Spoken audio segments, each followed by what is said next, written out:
Volunteer గా పనిచేస్తున్నాను. గత 5 సంవత్సరాలుగా వాలంటీర్ గా పనిచేశాను. ఇప్పుడైతే గత 6 నెలలుగా వాలంటీర్లు వాలంటీర్లే లేరు అని చెప్పేసి గవర్నమెంట్ చెప్తుంది. వాలంటీర్లు లేకపోతే మమ్మల్ని వరదలప్పుడు ఎందుకు పని చేయించుకున్నారు? మంత్రి గారైన నారాయణరావు గారు, బాల వీరాంజనేయులు గారు వీళ్ళందరూ వచ్చి మేము పనిచేస్తున్నప్పుడు చూసి వెళ్ళారు. కానీ ఇప్పుడైతే అదే మనుషులు అసెంబ్లీలో ఏం చెప్తున్నారు? వాలంటీర్లే లేరు అంటున్నారు. అసలు వాలంటీర్లే లేకపోతే ఈ పనులన్నీ ఎలా చేపించుకున్నారు సార్ మీరు?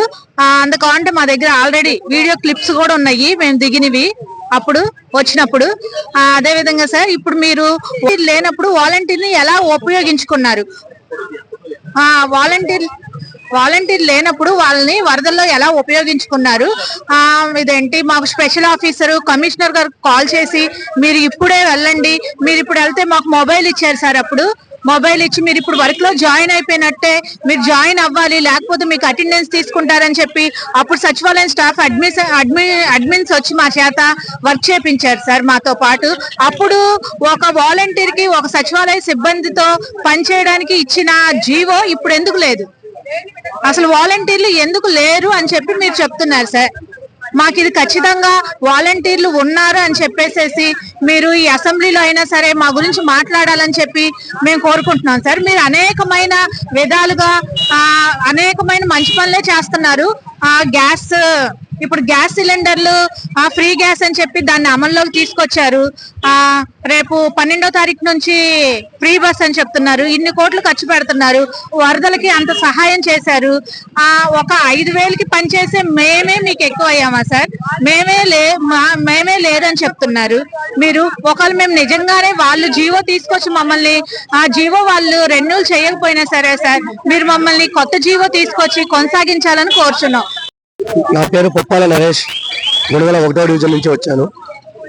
ముందుగా కూటమి ప్రభుత్వానికి, రాష్ట్ర ప్రభుత్వ పెద్దలకు నూతన సంవత్సర శుభాకాంక్షలు. వాలంటీర్స్ ఈ ధర్నా చేయడానికి ముఖ్య కారణం, కూటమి ప్రభుత్వం అధికారంలోకి వస్తే 5,000 సరిపోవు 10,000 ఇస్తామని ఎన్నికల్లో వాగ్దానం ఇచ్చింది. మేనిఫెస్టోలో కూడా పెట్టడం జరిగింది. ఎన్నో వేల కోట్ల బడ్జెట్ ప్రవేశపెడుతున్నారు సంక్షేమ పథకాల కోసం.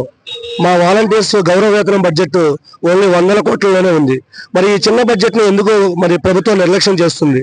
ఇచ్చిన మాట నెరవేర్చలేక ఎందుకు వాలంటీర్లు రోడ్ల మీదకి తెస్తుంది? ఈ విషయాన్ని మేము మీడియా ద్వారా ముక్కుసూటిగా అడుగుతున్నాము. ఆనాడు ప్రస్తుతం ఉన్న డిప్యూటీ సీఎం పవన్ కళ్యాణ్ గారు వారాహి అమ్మవారి సాక్షిగా, ఆయన ఇష్టదైవంలో కొలిచే వారాహి అమ్మవారి సాక్షిగానే వారాహి వాహనం మీదే ఉండి మీ ఎన్నికల ప్రచారంలో భాగంగా వాలంటీర్స్ గా 5,000 సరిపోవు, 5 10,000 చేసి మీకు న్యాయం చేస్తాము, అక్క చెల్లెమ్మలందరికీ కూడా మేము న్యాయం చేస్తామని మాట ఇచ్చారు.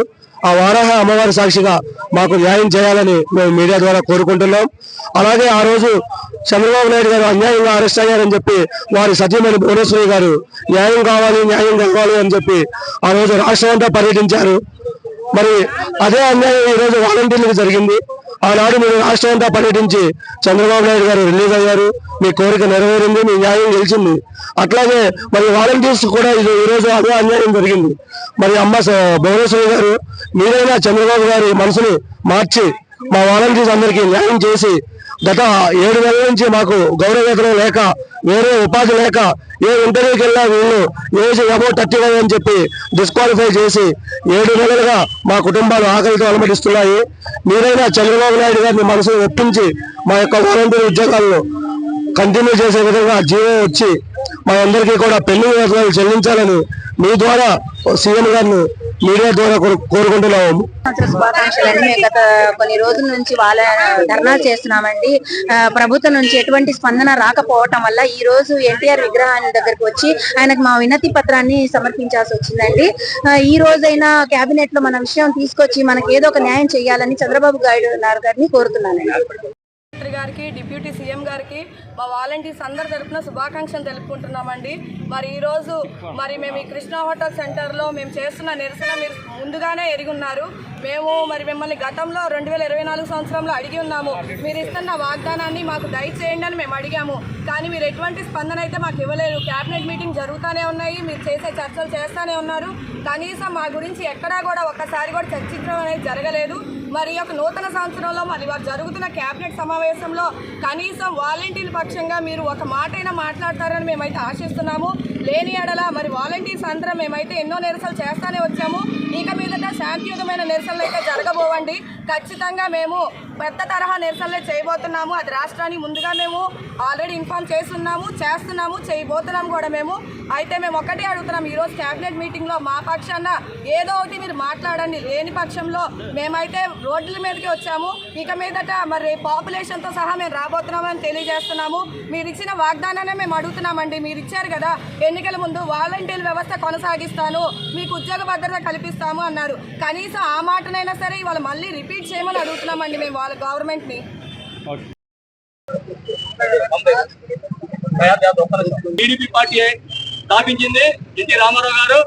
ఆ రోజున తెలుగువాడి ఆత్మగౌరవం ఢిల్లీలో తాకట్టు పెట్టబడుతుందని చెప్పి ఆ రోషంతో తెలుగువాడి అధికారం రావాలని చెప్పి ఒక ప్రాంతంతో బడుగు వర్గాలు పేద వర్గాలు అందరూ కూడా రాజకీయాలు రావాలని చెప్పి ఒక చైతన్యంతో ఆ రోజున యువతరాన్ని తీసుకొచ్చి ఆయన రాజకీయాల్లో తీసుకొచ్చి టీడీపీ పార్టీ పెట్టి అధికారంలోకి వచ్చాడు. అధికారంలోకి వచ్చిన తర్వాత పేద ప్రజలకు 2 రూపాయలకి బియ్యం ఇస్తానని చెప్పి మాట ఇచ్చాడు, మాట నిలబెట్టినాడు. మద్యపాన నిషేధం చేస్తానని చెప్పి చేసి చూపించాడు. ఈ రాష్ట్రంలో మద్యపాన నిషేధం ఎన్ని ఇబ్బందులు ఎదురైనా సరే మద్యపాన నిషేధం మా చెల్లెమ్మలకు మాట ఇచ్చాను, ఖచ్చితంగా నేను నిర్వహిస్తానని చెప్పి మద్యపాన నిషేధం చేసి ఆయన ఏంటో చూపించాడు. అది టీడీపీ పార్టీ ఒక గొప్పదనం.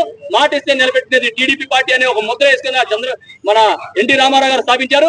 ఈ రోజు ఆ పార్టీ అధినేతగా కొనసాగేటువంటి చంద్రబాబు నాయుడు గారు కూడా ఎన్నికల ముందు ఎటువంటి మాట ఇచ్చారో మనందరికీ తెలుసు.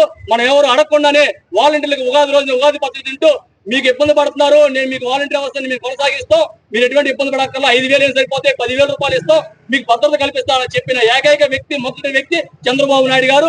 ఎన్డీఏ కూటమి తరఫున మళ్ళీ పవన్ కళ్యాణ్ గారు చెల్లెమ్మలు మీ పొట్ట కొట్టే వాడిని కాదు, నేను మీ అన్నయ్యని 5,000 రూపాయలు మీకేం సరిపోతే 10,000 రూపాయలు ఇస్తామమ్మా, మీరేం భయపడక్కర్లేదని చెప్పి ఎన్నికల వాగ్దానం చేసింది పవన్ కళ్యాణ్ గారు, చంద్రబాబు నాయుడు గారు, పురంధేశ్వరి గారు, బీజేపీ ఎన్డీఏ కూటమిగా ఏర్పడి వాళ్ళు ప్రచారం చేసుకుంటూ వస్తే ఈ రోజున ఎన్నికల మాటను నిలబెట్టుకోమని చెప్పి మనం అడుగుతుంటే ఈ వ్యవస్థలో అసలు వాలంటీర్లే లేదు అని చెప్పడం దోషకరం, చాలా దురదృష్టకరంగా మేము భావిస్తున్నాం. 6 నెలల నుంచి ఉద్యమాలు చేస్తుంటే గతంలో చేసినప్పుడు జీవోలు లేవు, మిమ్మల్ని అందరూ మేమే కాపాడతామని చెప్పిన వ్యక్తులు ఈ రోజున జీవో యొక్క చంద్రబాబు నాయుడు గారు మనసులోకి వెళ్ళి వారి ఆత్మ ఘోషించి మాట నిలబెట్టుకోవాలని చెప్పేసి ఈ వినతి పత్రం ఇస్తున్నాం. ఆయన ఖచ్చితంగా వినతి పత్రం ఇవ్వడం జరుగుతుంది.